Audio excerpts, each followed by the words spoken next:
Am I audible to all of you? Yes, it's kind request to certain participants. Please rename yourself. It's Apeksha Tikekar, Karishma Lohkre. Write your roll numbers. Nikita Wagh. Please mention your roll numbers. It's Sadhna.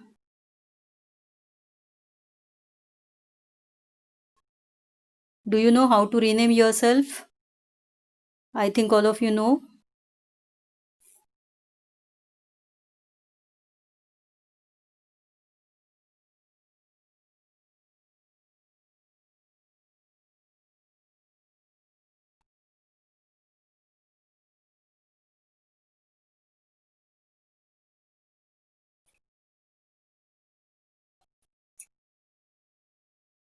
Yes, you did it. Sadhna. Sadhna still not done. Am I audible to all of you? Okay. Okay, I just want to see Sagar Kadam, whether he is there for today's lecture. Kadam Sagar.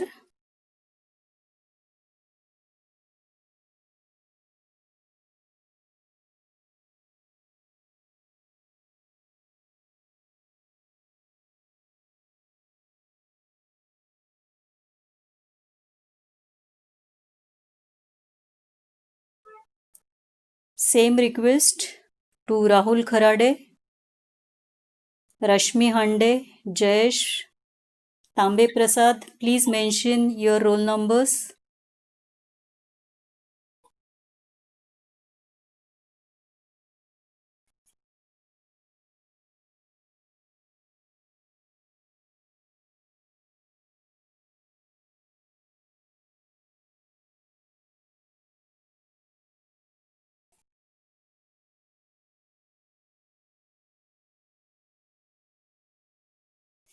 Okay, so let's begin. Yesterday we started with vitamin D. Vitamin D, it includes vitamin D2, D3. D2 is calciferol and D3 is cholecalciferol.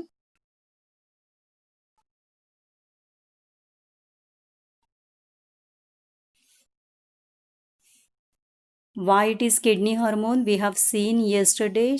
Most important point to recall here is vitamin D, either D2, D3, which is in inactive form. It is converted to active form. There are two important sites for this conversion. First step occurs in the liver, second in the kidney, and only after activation, vitamin D can perform various functions. Functions of vitamin D, it is related with the absorption of calcium and phosphorus from intestine. Regarding bone, here you are supposed to know bone mineralization, which is the important aspect related with the function. Then as far as kidney is concerned, it is active tubular reabsorption of phosphates, which is essential, and in other functions it is related with the growth. Okay. Regarding sources, sunlight, here again try to recall the name of the precursor that we studied yesterday. It is 7-dehydrocholesterol, and this 7-dehydrocholesterol, it gets converted into vitamin D3, that is cholecalciferol. Regarding foods, don't forget you are supposed to mention only animal foods, and in addition fortified foods. Fortified food is either milk or vanaspati, which is fortified with vitamin D. In sources, don't forget to mention halibut liver oil, cod liver oil, and shark liver oil at the top.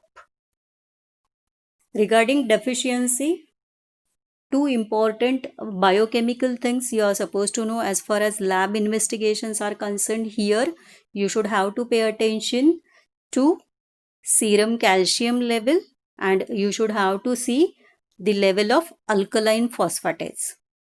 Calcium, because as we know why calcium reduces vitamin D, it is the most important vitamin which is required for absorption of calcium from intestine. Now what you can find is hypocalcemia and there can be hypophosphatemia. So these two important things which are related with the lab investigation that you are supposed to know. Then we have seen that this deficiency, it is mainly marked with various deformities that are related with the bones, and these deformities can be spinal deformities, or they may involve long bones, or they may involve pelvis. So there are various deformities at various sites can be noticed, but most important site you should remember is the examination or observation of chest of your patient, right? On chest, what you can find is pigeon chest. Here you are supposed to observe rickety rosary. Okay, now convexity of spine, you are supposed to see kyphosis, and don't forget to see forehead of the child where you can find frontal bossing. In very advanced cases there can be curvature, which you can call it as knock knee or bow legs or coxa vara. Here please pay attention to the protruding forehead. Forehead, when it protrudes, when it becomes prominent, this sign we call it as frontal bossing. Here you can see potbelly abdomen. When you examine chest, it's part of inspection. Here you are supposed to pay attention to just make habit of looking antero-posterior diameter, okay? Or you should have to see whether the sternum is pushed forward or not. If it is pushed forward, we call this as pigeon chest. Okay, you are supposed to observe pigeon chest, simultaneously see for bending at costochondral junction. So you can observe rickety rosary. Here you can just pay attention to the convexity related with the spinal deformity kyphosis. Now as far as deficiency of vitamin D in adults is concerned, the most important keyword that you are supposed to know, it is osteomalacia. Once again I repeat, it is osteomalacia. It's not osteomyelitis. Okay, there are two different terminologies. It's not osteoarthritis. So just deficiency disorder related with vitamin D in adults, we are calling it as osteomalacia, and you can see the bony changes that are likely to occur. Yeah, we were talking about prevention, how we are supposed to prevent deficiency of vitamin D. So as you know, one of the most important source for deficiency for synthesis of vitamin D, it is sunlight, and we have seen that it is just 5 minutes exposure to sunlight, it is enough. So regular exposure to sunlight is one of the most important preventive strategy.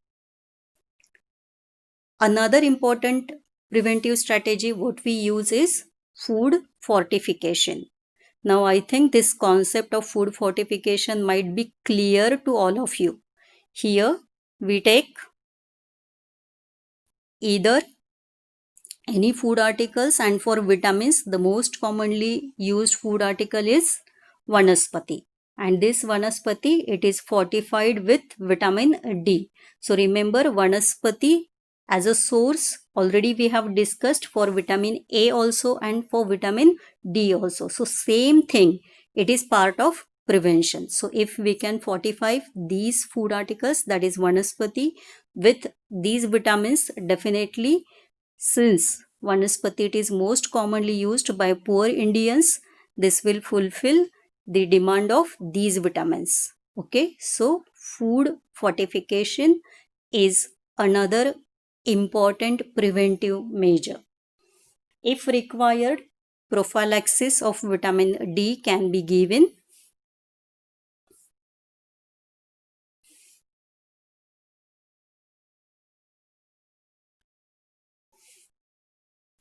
And most important thing, as we said, regular exposure to sunlight is essential. So as far as small babies are concerned, regarding this, we should give education to mothers. So maternal education matters a lot. If mother is educated, not only regarding regular exposure to sunlight, but she should also be educated regarding She should also be educated regarding various dietary sources. So basically, inclusion of animal foods in diet is essential. So under 4 heads, you are supposed to mention how we are going to prevent deficiency of vitamin D in community. Once again, I repeat, it's regular exposure to sunlight, fortification of food with vitamin D. If required, vitamin D can be given prophylactically to children, and education of mother, or simply you can say nutrition education, or in general you can say health education.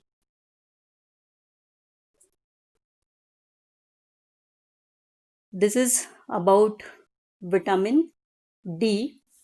Now, one more thing that I just want to add to your knowledge related with vitamin D only before going to vitamin E. You are supposed to know what is pseudo deficiency rickets. Say I'm saying I'm using the term rickets, but I'm saying it is pseudo deficiency rickets. Now, as far as pseudo deficiency rickets is concerned, this is inherited disorder. This is autosomal dominant disorder. We are saying it is inherited and it is autosomal dominant disorder. Now, in this disorder, there is defect in the kidney.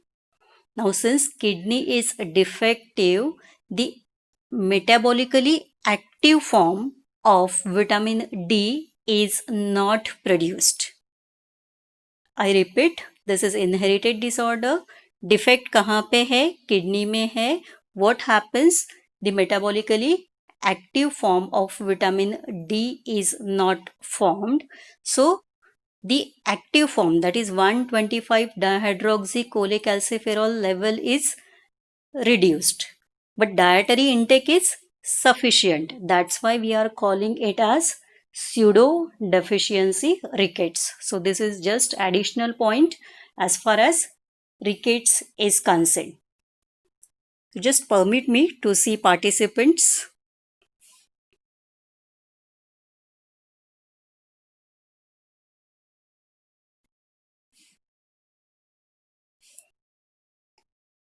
Okay, so now we will proceed further related with the vitamin E. Next vitamin from fat soluble vitamin is vitamin E.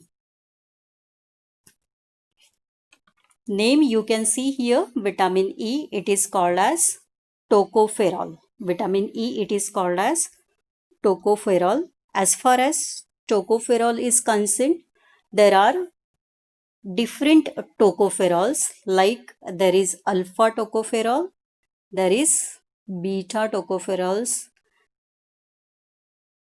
I think you know all these symbols: alpha, beta, gamma, and delta. Out of this, the most important tocopherol which fulfills requirement of human beings is alpha tocopherol. So some authors, they have mentioned name of vitamin E as alpha tocopherol also. So you can mention just as tocopherol, or specifically you can mention it as alpha tocopherol. Is it clear? The name of this vitamin E is alpha tocopherol. Next part, we are supposed to see what are various sources of vitamin E or what are various sources of tocopherol. As far as sources is concerned, one of the most important source that you are supposed to know, it is vegetable oils. We are talking about edible oils. We are talking about whatever different oils that we use for cooking processes. Okay? Or the same thing in other way, you can say that whatever foods that are rich, whatever foods that are rich in PUFA. Okay, PUFA. Here PUFA stands for polyunsaturated fatty acids. They all will provide us vitamin E. Again, if you pay attention to vegetable oils, the vegetable oils, they contains saturated fatty acids as well as unsaturated fatty acids, and from unsaturated fatty acids they contain polyunsaturated fatty acids. Okay, so without making it more critical, just what things you are supposed to know whenever we are using different oils, vegetable oils, which are already rich in PUFA, they provide us vitamin E. And these oils can be, there is big list. Whatever oils that are used in your houses, you can know much better than me. So it can be groundnut oil, it can be sunflower oil, it can be safflower oil, it can be soybean oil, different oils that are used for cooking purposes. So just the name that you should have to remember is vegetable oils, okay, which are already rich in PUFA. Then another important source which is very commonly available and which can be consumed even by poor people, it is nuts. And in nuts, it is mainly ground nuts. Okay, ground nuts, shengdane. As this is the most common food which is used in many of the Indian houses, the nuts, if these nuts they are roasted, so as compared to raw nuts, roasted ground nuts, or you can call it as roasted peanuts, which are the important source. If affordable, the other people can use almonds. Okay, so in addition to ground nuts, another important thing is almonds. Okay, so those people who consume groundnuts, almonds, and different vegetable oils that are used in our diet, okay, these are the sources for vitamin E. In addition, as far as vegetables and fruits are concerned, they also provides vitamin E. From animal sources, it is egg yolk. From animal sources, these are mainly eggs. To be specifically, it is egg yolk, and from milk products, it is butter. So those who like butter, butter is good source for vitamin E. Then we said these are peanuts, almonds, and don't forget the keyword for the sources of vitamin E is vegetable oils, to be specifically those which are rich in polyunsaturated fatty acids. This is about sources of vitamin E. Now let's proceed further and see functions. Now here you can compare one property of vitamin E with vitamin A. With vitamin A. Regarding vitamin A, we said it is antioxidants. Can you recall? We said it is antioxidant. So same is applicable for here. Like vitamin A, vitamin E, it also has antioxidant properties. Now, whenever we are saying any vitamin, if it behaves as an antioxidant, what it will do? It converts free radicals into non-toxic forms.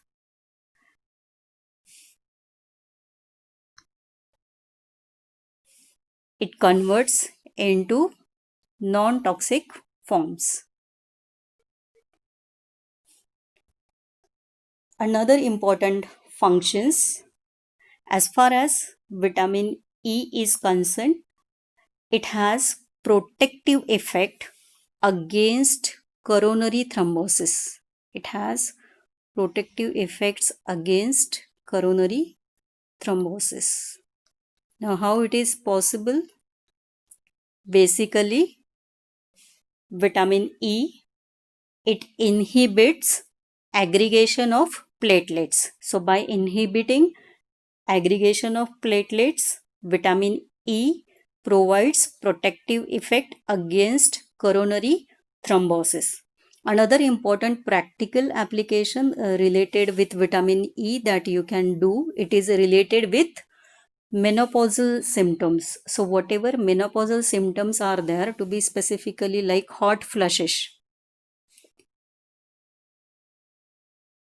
So menopausal symptoms, I think all of you might be knowing in detail from third year.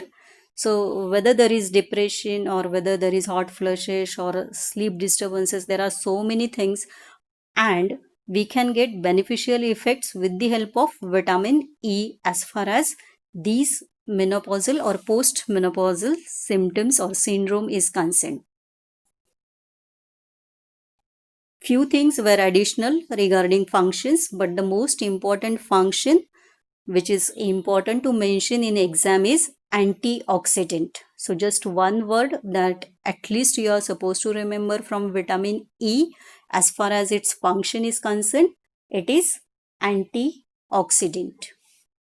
Now regarding deficiency, as far as deficiency in animals is concerned, we are talking about deficiencies in animals. What things have been noticed from experimental deficiency that has been produced in animals? It led to the damage of testicles in male animals, whereas abortion has been noticed in females. These are experimental findings that I am telling to you. Even infertility in rodents has been noticed. So these are testicular damages, it is infertility, and it is abortion, which is experimentally found in animals.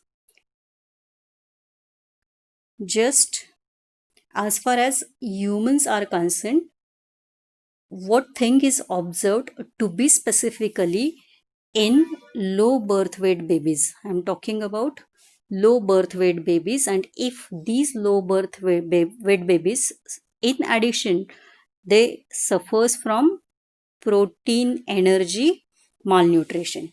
Okay, so if there are infants or children with low birth weight plus protein energy malnutrition, here hemolytic anemia has been noticed in such children. Okay, otherwise whatever deficiencies are seen, they were seen in experimental animals. Okay, in what amount we are supposed to take vitamin E daily? So what is the daily requirement of vitamin E? Daily requirement of vitamin E, it is 8 to 10 milligrams per day. So every day the requirement of vitamin E is very small, just 8 to 10 milligrams we are supposed to take of vitamin E. Okay, so just to recall with vitamin E, don't forget its tocopherol, name, Don't forget vegetable oils, which are a rich source. In addition, you can mention nuts, almonds, and remaining food articles. Antioxidant function of vitamin E is important, and in addition, experimental deficiencies are there which are seen in animals related with the infertility or abortion. And in addition, hemolytic anemia can be seen in low birth weight babies with protein energy malnutrition.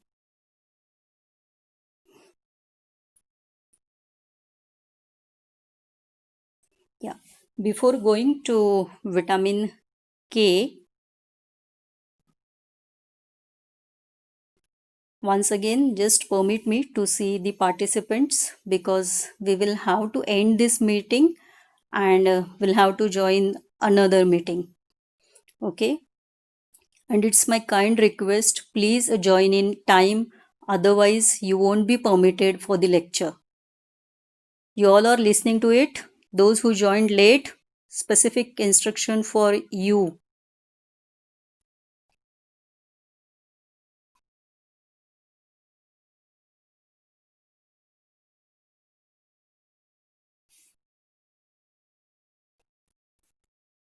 Okay. So just 1 minute is there. Before 30 minutes, we'll leave this meeting and just give me 30 seconds so that I can share the document. Yeah. Instead of starting new topic, let's have revision on the important things what we discussed. Okay. Just I want to make it clear the NIN guidelines and vitamin A prophylaxis. NIN guidelines, what guideline is given? This is related with vitamin A. Am I right? It is related with vitamin A, how you are supposed to administer vitamin A. The doses that differs. Okay, the doses that differs. But as far as the guideline related with the age, it is given by National Institute of Nutrition. They have said to give this vitamin from 6 months to 6 years of age, right? And under National Health Program, we are giving vitamin A. So here it is given up to age of 5 years. So that is what practical thing. It is not mentioned in KPARC, but the schedule, NIS schedule, that is National Immunization Schedule, it is for children up to 5 years. There are just few doses after that. But just see that the age limit will differ. If NIN guideline is asked, the age limit will be different. And if vitamin A prophylaxis program is asked, you should have to mention 5 years. Is it clear? There should not be any confusion as far as age, vitamin A administration as per National Health Program is concerned, and specific guideline given by NIN is concerned. Okay, so I will just end this meeting. Just give me 30 seconds so that I can share the document with you. You join just in 30 seconds. Okay.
Priyanka Gange, please mention your roll number.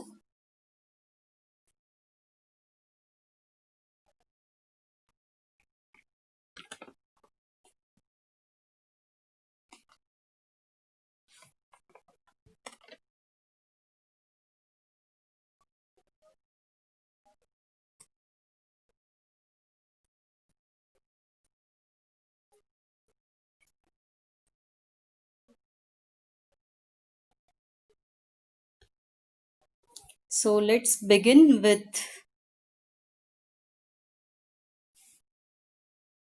another interesting vitamin. It is vitamin K. Now please pay attention to these three names that are displayed here. Vitamin K, there are three forms of vitamin K. It's vitamin K1, K2 and K3. K1, it is called as phylloquinone. K2, it is called as menaquinone, and K3, it is called as menadione. K1 is phylloquinone, K2 is menaquinone, and K3 is menadione. K3 is synthetic compound, which is rather than which was used in the treatment. Okay, so K3 is synthetic compound, K1 and K2. Out of this, K1 we can obtain from plant foods, and K2. Again, K2 here, please pay attention. As far as definition of vitamins is concerned, in definition we said vitamins are not synthesized in our body. First exception we have seen cholecalciferol, which can be synthesized. Second exception is K2, vitamin K2, which can be synthesized in our body. Okay, so once again I repeat the name. It's phylloquinone, it's menaquinone, and it's menadione. What are various sources of vitamin K? As far as vitamin K is concerned, vitamin K, it is mainly found in vegetables. So whatever green vegetables are there, we can get vitamin K1. We are talking here about K1. K1, it is obtained from vegetable sources, and the most important vegetable source is cauliflower, spinach and other vegetables, which are good sources of vitamin K1.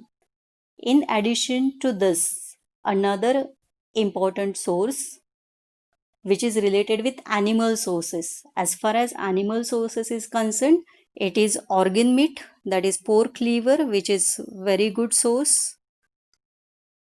Pork liver is good source for vitamin K.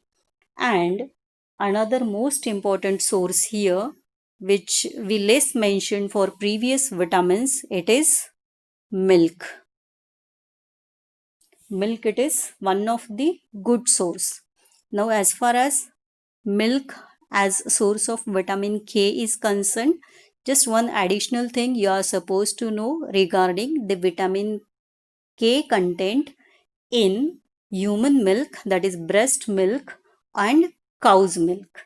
Okay, here we are talking about cow's milk and breast milk, which is the rich source out of these two for vitamin K. So definitely it is cow's milk. Okay, it is cow's milk which is rich. So if you see the vitamin K content per liter, I am talking about per liter, it is 60 microgram per liter, that is related with the cow's milk, and it is only 15 microgram per liter in breast milk. Okay, so as compared to cow's milk, for vitamin K source, breast milk is poor source. That's what we can say. This is about vitamin K. As far as dietary sources of vitamin K1 is concerned, these are the important sources that you are supposed to mention. Now regarding K2, the most important thing that you are supposed to know, K2, that is menaquinone. This can be synthesized in our body, but remember, there is no precursor which is required for synthesis of vitamin K. Like for vitamin D, we said there must be presence of 7-dehydrocholesterol in the skin, and then only D3 can be synthesized, right? So that is not the question here. Vitamin K2, that is menaquinone, it can be synthesized in our body by intestinal bacterial flora. It is mainly intestinal bacterial flora which plays important role in synthesis of vitamin K2. Now, what is the practical application related to this that you are supposed to know? Okay, many times what happens, antibacterial agents or antibiotics, they are given unnecessary, or they are given for prolonged time. Both things, unnecessary administration or prolonged administration of antimicrobial agents or antibiotics. There are certain antibiotics which can destroy this bacterial flora and it can contribute to deficiency. Okay, so just right now regarding sources, remember endogenous source for synthesis of vitamin K2, menaquinone, it is intestinal bacterial flora. What are various functions of vitamin K? So there is just one most important function.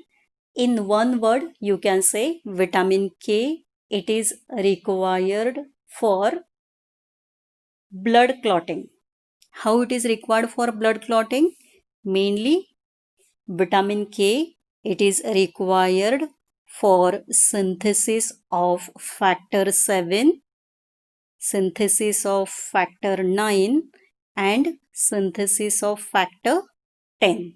Okay, these are coagulation factors that you have studied all the factors in first year physiology, but just to refresh, I will tell names of these factors. Factor 7, it is proconvertin.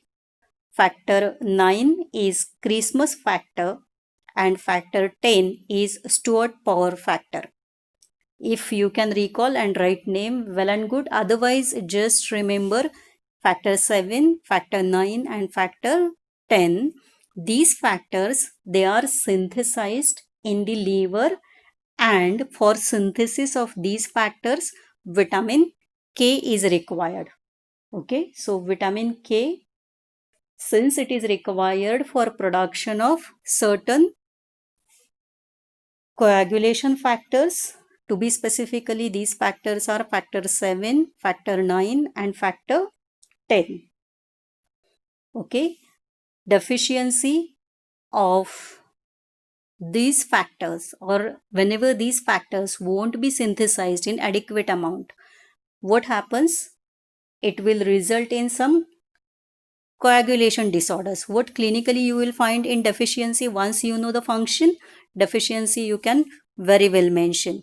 Since blood clotting depends on synthesis of the coagulation factors and vitamin K plays important role in synthesis of certain blood clotting factors, deficiency of vitamin K, it results in clotting disorders. Okay, तो यहाँ पे what mainly you can see, so as far as prothrombin contents is concerned, the prothrombin contents of the blood, it is reduced. So what you can find in deficiency is hypoprothrombinemia. Hypoprothrombinemia is one of the important manifestation. Then you might have studied about bleeding time and clotting time. Okay, so BTCT, that is the simplest test which is performed in laboratory.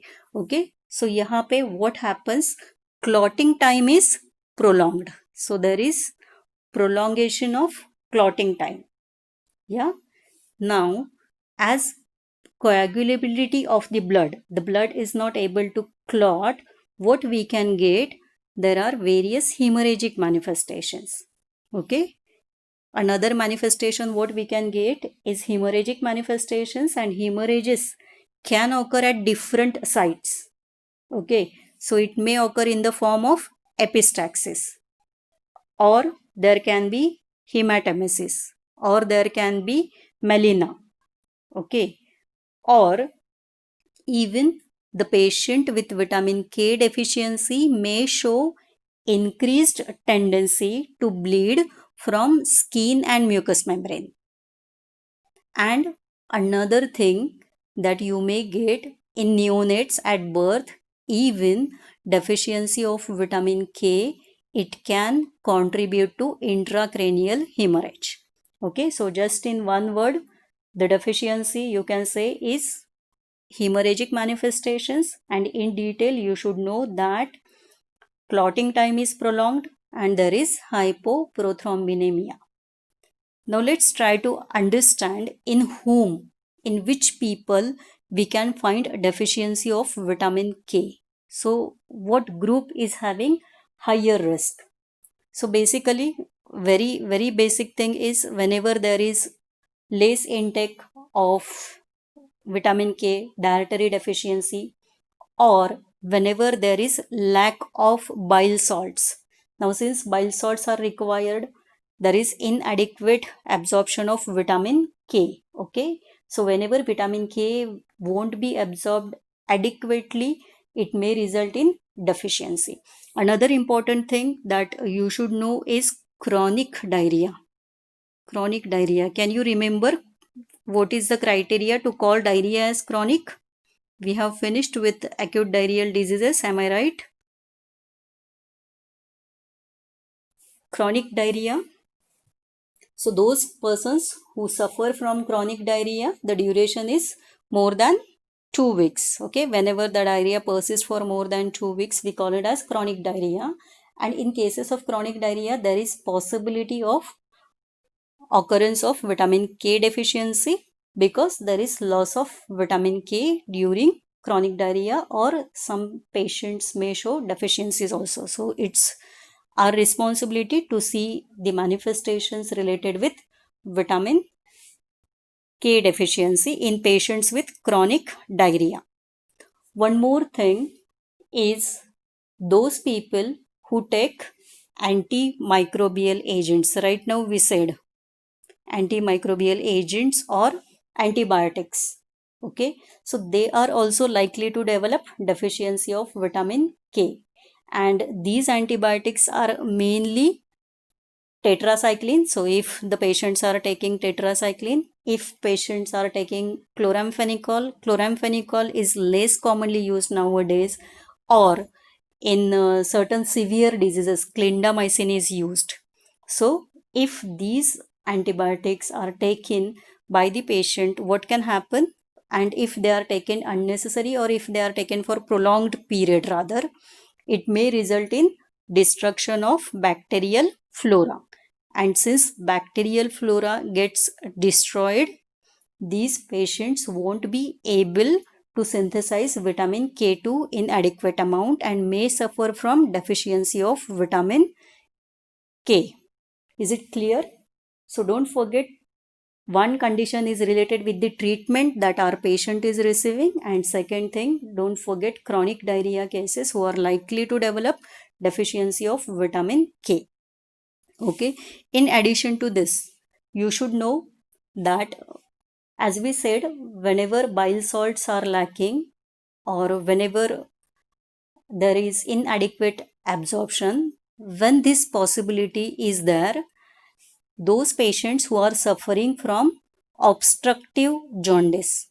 Okay, so in case of obstructive jaundice, bile may not be delivered to the intestine and it may contribute to this deficiency.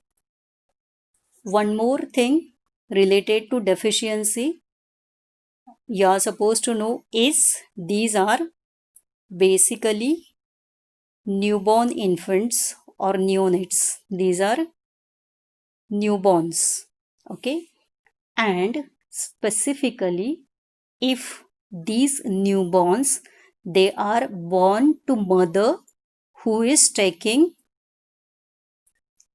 oral or any anticoagulants drug. Now see, if mother during pregnancy, if she suffers from thromboembolic disorders, so treatment of such disorders, it includes anticoagulants. Now, if mother is taking anticoagulants, there is possibility that the newborn babies born to such mothers, they can develop deficiency of vitamin K. Plus, one more thing you are supposed to know as far as endogenous synthesis and newborn babies are concerned. What we said, vitamin K, it is synthesized by intestinal bacterial flora. And in case of newborns, the guts are sterile. The intestinal flora has not developed. Now, since intestinal flora is not developed, there is one more possibility that we can get deficiency of vitamin K in newborns. Okay, and it is very essential to prevent this risk of vitamin K deficiency in newborns. So for this, what is done? What we do is prophylaxis or prevention in order to prevent deficiency of vitamin K. Prophylactic administration. Here we are again talking about prophylaxis. Okay, to whom we are giving prophylaxis? It is given to newborns. Okay, it is given to newborn babies. Why we are supposed to give? As you know, intestinal flora is not developed. Okay, so for this purpose, vitamin K is given. Vitamin K, it is given in injectable form. Now, in first slide, we said there are two important things. Okay, so it's K1 phylloquinone and K3 menadione. Okay, so previously the preparation that has been used was menadione, but this menadione, it is related with toxicity. अगर menadione को हम use करते हैं for prophylactic treatment, तो उससे related toxicity था. Okay, so what this drug caused? Menadione, nowadays it is not used, that you are supposed to know. Okay, vitamin K3 we are not using. Why we are not using? Because it was associated with toxicity, so it is less commonly used. I am not saying it is not completely used, but it is less commonly used for newborns. Basically, in newborns, it causes hyperbilirubinemia. Okay, and it causes kernicterus. Now, why this happens? If this drug we give for prophylactic purpose, हमारा intention है prophylaxis करना, लेकिन after giving drugs, what happens?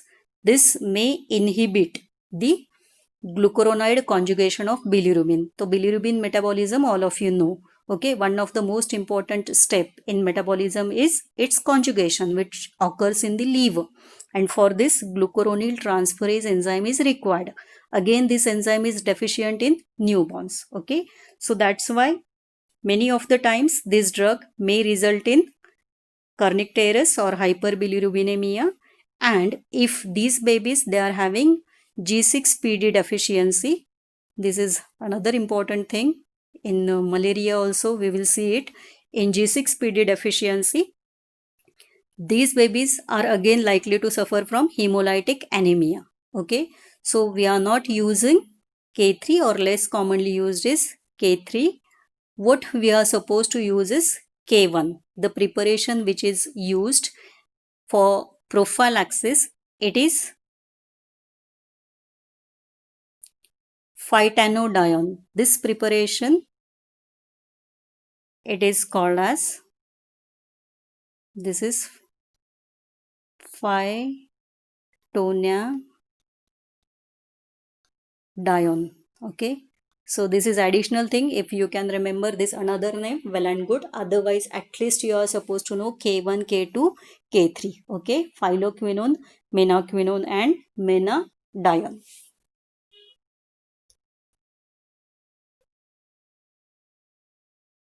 Now this is all about fat soluble vitamins. So we had finished with vitamin A, vitamin D, vitamin E and vitamin K. Now let's proceed further And C, water soluble vitamins.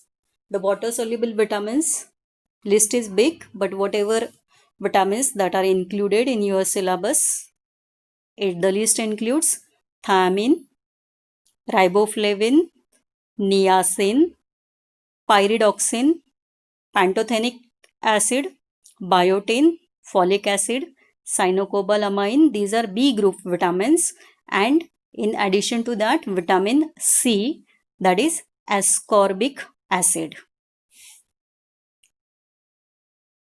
Now let's begin with vitamin B1, that is thiamine. B1, name of B1 is thiamine, and this vitamin, as you can see here, this is known as anti-beriberi vitamin. Okay, this is called as anti-beriberi vitamin. The reason is very simple: deficiency of thiamine, it leads to beriberi, and adequate intake will provide protection against beriberi. That's why we are calling this as anti-beriberi vitamin. Basically, as far as its discovery is concerned, it was isolated from rice polishings. Okay, this is rice polishing. That is, rice के ऊपर जो outer cover रहता है उससे ये vitamin को discover किया गया था. So what you are suppose to know here, if you know this historical background, the most important source for thiamine in Indian diet, okay, whatever Indians they are consuming diet, the most important source is rice. It is rice, and another important source is wheat. So here we are talking first about plant foods. Rice is most important source. Regarding rice, so many things are there to understand as far as thiamine is concerned. Now here you can see one more terminology. Whenever you mention the sources for thiamine, the keywords that should be part of your answer is whole grain cereals.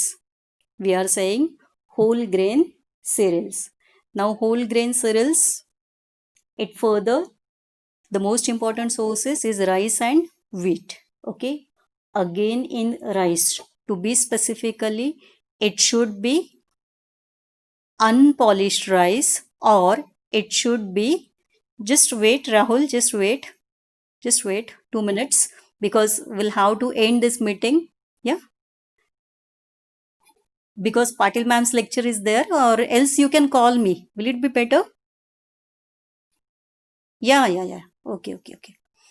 Rice and wheat. Basically, instead of mentioning only rice in your answer, it is very essential to mention it should be undermilled rice, or it should be parboiled rice. Okay, because one of the most important processing, that is polishing of rice. Yes, Roman? Yes, any query?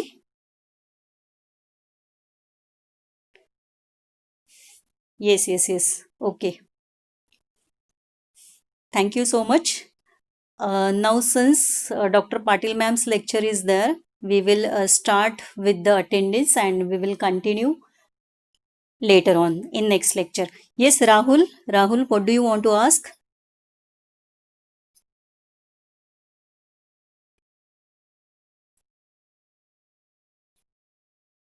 Yes, Malina, we said, not in jaundice, deficiency of vitamin K, it may result in hemorrhages. These hemorrhages can occur, this can be concealed hemorrhage, or this can occur from different orifices. So what we said, Malina, okay, so that is the occult blood which is present in the stool. Yeah, but very rare to occur, not common. Yeah, so just you should have to focus on the newborns in which the deficiency should not occur. Hmm?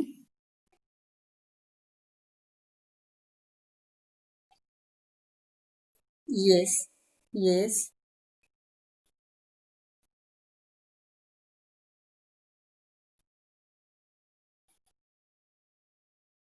Due to, that's what we said, that's what I talked about, the menadion, if the synthetic preparation of menadion, if it is given.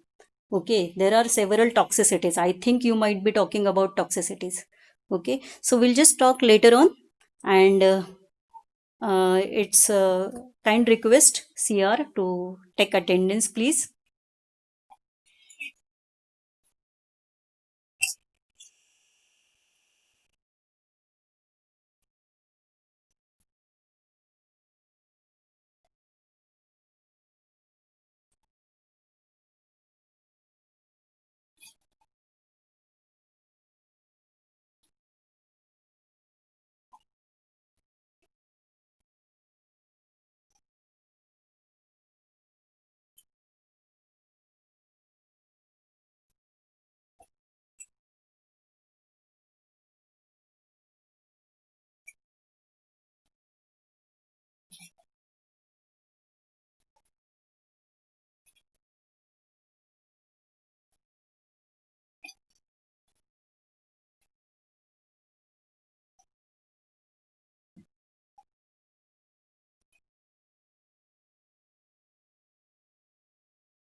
You all please, just one sec, just one sec, Roman. You please raise your hand so that I will come to know for attendance. You say present also and raise your hand also.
Sagar, who is Sagar? Just one sec, who is Sagar? Absent, no? Yes.